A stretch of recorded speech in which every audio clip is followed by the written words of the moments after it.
On continue, on calcule la dérivée de la fonction g.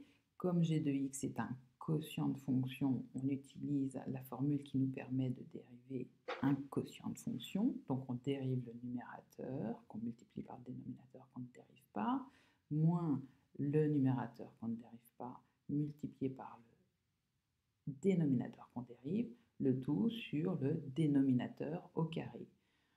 On détaille les calculs et on obtient que g' de x est égal à x au cube moins 3x au carré, le tout sur x au cube. On recommence le même procédé pour calculer la dérivée seconde de g, c'est-à-dire la dérivée de la dérivée de g. Donc, on doit dériver ce quotient. On applique la même méthode.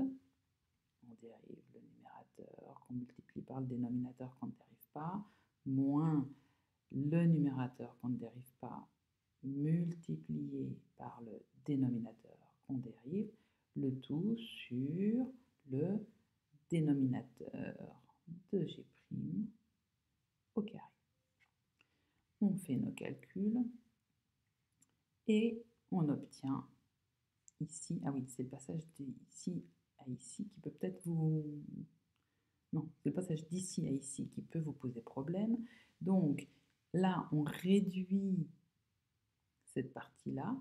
Ici, on voit qu'on a 3x au carré moins 6x, facteur de x moins 1. Donc on développe. Et en développant, on voit qu'on obtient 3x au carré fois x, ça nous fait 3x au cube. Mais ici, on a moins 3x au cube. Ensuite, c'est pour ça qu'on obtient ici 0x au cube. Après, on cherche les termes en x carré. On regarde combien on en a. Et si vous regardez ici, moi je me suis servi, ça c'est une petite feuille de brouillon. Donc, les termes en x au carré, eh bien j'ai 3x au carré fois moins 1, ce qui me fait moins 3x au carré.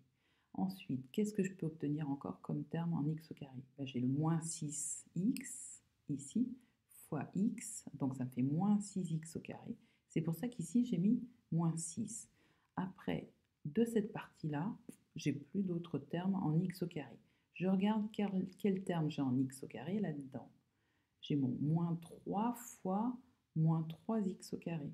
Moins 3 fois moins 3, ça fait 9. Donc c'est pour ça qu'ici, j'ai mon plus 9x au carré. Donc, après, je regarde dans cette partie-là, je n'ai plus d'autres termes en x au carré. Donc, qu'est-ce que je fais? Ben, j'additionne les termes que j'ai obtenus. Donc, j'ai moins 3x au carré, moins 6x au carré, plus 9x au carré, moins 3 moins 6, ça fait moins 9, moins 9 plus 9, ça fait 0. Donc, j'ai mon 0x au carré ici. Je retourne là-dedans et je regarde quel terme je peux obtenir de degré x. Bah, pas celui-là, mais j'ai ici moins 6 fois moins 1 qui me donne plus 6x. Et dans cette partie-là, je n'ai pas de terme en x. Donc c'est pour ça qu'il me reste que le plus 6x ici. Et puis après, je regarde, je n'ai pas de terme constant, c'est-à-dire puissance 0 en x. Donc c'est pour ça que cette écriture-là se ramène à ceci, qui en fait correspond à 6x, facteur de x moins 1, le tout au carré. Maintenant ici, j'ai x moins 1, le tout au carré. Là, j'ai x moins 1, le tout puissance 6, donc je peux simplifier par x moins 1 au carré, en haut et en bas. Donc, je me débarrasse de ce facteur x moins 1 au carré qui est en évidence au numérateur.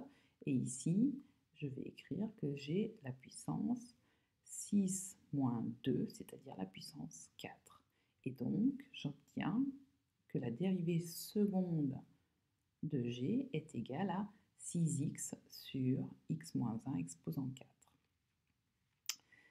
Alors, maintenant,